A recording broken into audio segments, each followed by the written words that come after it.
Com certeza você já se irritou com a maquiagem acumulando na pele da pálpebra. A marca da sombra, o corretivo craquelando, a pele parecendo amassar ao longo do dia que dá vontade de tirar tudo. Muita gente acha que isso é só um problema de maquiagem, mas na maioria das vezes não é. Porque a maquiagem não cria ressecamento, flacidez, ela só evidencia uma mudança que já aconteceu na estrutura da pele, principalmente na região ao redor dos olhos. E é exatamente por isso que trocar o produto, o pincel ou testar um truque na internet quase nunca resolve de verdade. Eu sou a doutora Fabiana Vanik, médica dermatologista, e hoje eu quero te explicar por que a região dos olhos envelhece tão rápido, o que realmente causa essa aparência na pele amassada nas pálpebras e, principalmente, quais tratamentos realmente funcionam para melhorar isso. E já quero deixar uma coisa muito clara no começo: nem toda flacidez nos olhos é igual. Existem casos leves, moderados e casos mais avançados. E a diferença disso muda completamente o tratamento indicado e o resultado. A pele ao redor dos olhos é uma das mais finas do corpo inteiro. Ela tem menos colágeno, menos elastina, menos glândulas sebáceas do que o restante do rosto. Ou seja, ela já nasce mais delicada e mais vulnerável ao envelhecimento. Além disso, é uma região que praticamente não descansa. Você pisca milhares de vezes por dia, sorri, aperta os olhos, movimenta essa musculatura o tempo todo. E toda essa repetição vai marcando uma pele que já é muito fina naturalmente. Com o passar dos anos, acontece uma combinação de fatores: perda de colágeno, diminuição da espessura da pele, frouxidão ligamentar, alteração da sustentação da região, e a pele começa a perder firmeza e fica sobrando cada vez mais.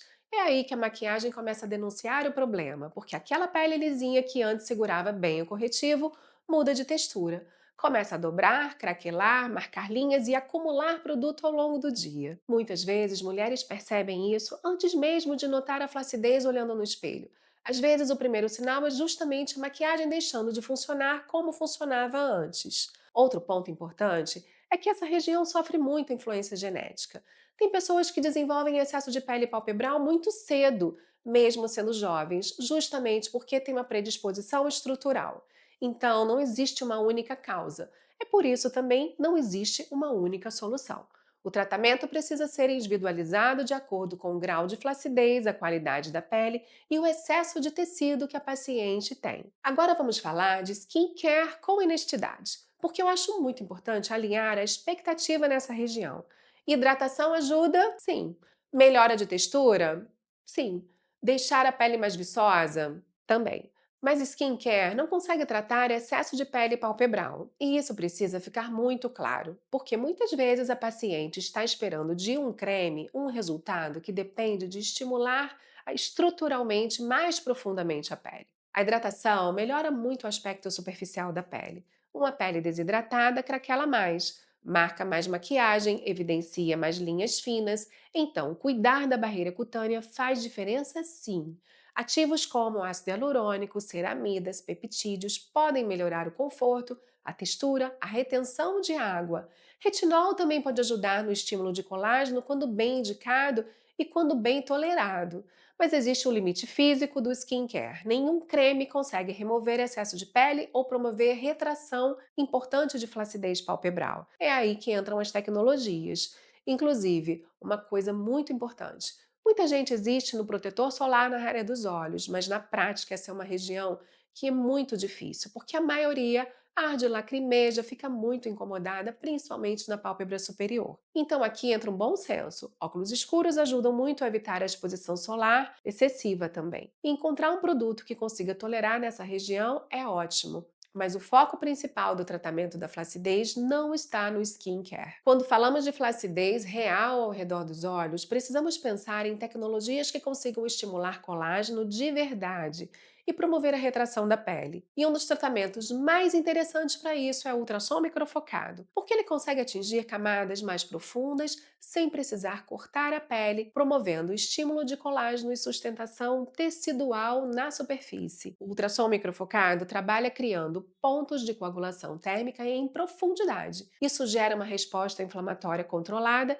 que estimula a remodelação, a cicatrização, ao longo dos meses. E na prática, ele ajuda muito naquela pele da pálpebra que está começando a pesar, naquela pele mais frouxa ao redor dos olhos e na perda leve e moderada de sustentação. Outra tecnologia que eu gosto muito para essa região é o laser de CO2. E aqui estamos falando principalmente da qualidade da pele. Textura, linhas finas, aspecto enrugado e aquela pele mais crepada. O CO2 promove uma renovação intensa da pele através de microlesões térmicas controladas. Isso estimula a produção de colágeno novo e melhora bastante a espessura e a textura da região. Ele é especialmente interessante para aquela paciente que sente a maquiagem acumulando nas linhas fininhas da pálpebra inferior e do canto dos olhos, porque melhora muito a qualidade superficial da pele. Mais importante, o laser de CO2 exige um tempo de recuperação. A pele vai ficar vermelha, descamando, tem um downtime maior,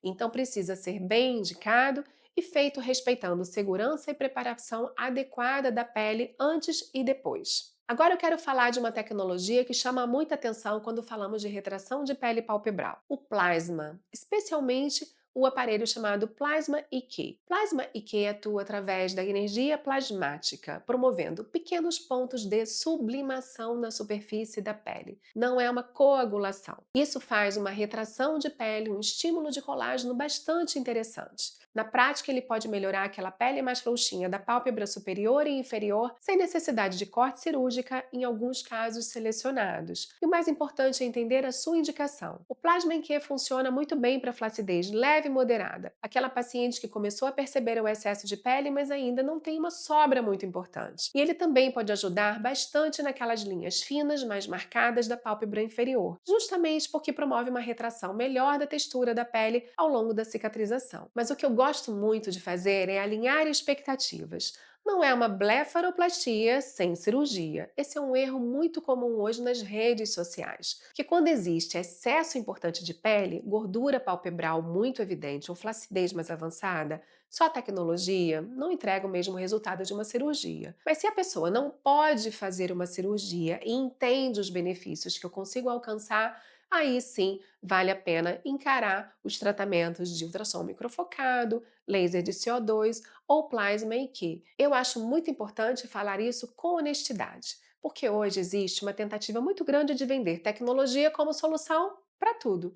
E não é assim que funciona na prática, na realidade. Existem casos em que a pele da pálpebra já está tão excedente que nenhuma tecnologia consegue promover uma retração suficiente para corrigir aquilo de forma satisfatória. Nesses casos, a blefaroplastia continua sendo o tratamento mais indicado, porque aí estamos falando de remoção cirúrgica do excesso de pele e isso não significa fracasso dos tratamentos estéticos, significa apenas entender o limite da indicação. Cada ferramenta tem o seu papel dentro do rejuvenescimento facial. Inclusive, muitas vezes, o melhor resultado vem da associação. A cirurgia remove o excesso de pele e as tecnologias entram depois, melhorando a qualidade, a textura, a manutenção do colágeno ao longo do tempo. Então, não existe rivalidade entre cirurgia e dermatologia, existe integração. O importante é entender o que realmente faz sentido para cada paciente naquele momento. E honestamente, eu acho muito mais ético quando o médico sabe reconhecer quando uma tecnologia não vai entregar o resultado que o paciente espera. No final, o rejuvenescimento da região dos olhos não depende de um único procedimento. Depende de estratégia, associação e principalmente de diagnóstico correto. Tem paciente que melhora muito só com ultrassom microfocado. Tem paciente que precisa associar CO2. Outras respondem melhor ao plasma IQ. E existem aquelas em que a cirurgia será inevitavelmente o melhor caminho. O mais importante é entender que naturalidade vem justamente dessa personalização. Não é sair fazendo todos os procedimentos possíveis. Os protocolos não são iguais para todo mundo. A gente tem que escolher o que realmente conversa com a necessidade daquela pele, daquela paciente.